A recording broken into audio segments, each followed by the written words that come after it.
Bunot tuturor! For today's video, inaya ko yung asawa ko sa coffee shop. Sabi ko, tara, lilibre kita ng coffee. Pero yung ending, siya nang libre kasi nakalimutan ko yung wallet ko. Char! Kinalimutan ko talaga.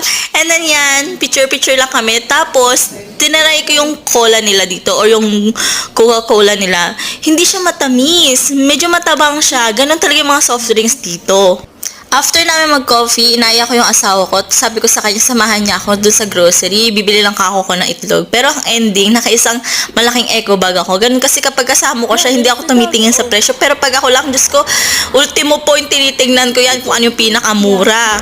Dito na kami madalas nag-grocery ng asawa ko kasi ang mura ng paninda nila. Ayan, bili lang kami ng asawa ko. Bibili lang talaga ako ng itlog pero ang dami ko na nadampot. Tapos bumili rin siya ng prutas. Pero yung cherry kasi nila dito medyo maasim pa, hindi pa panahon.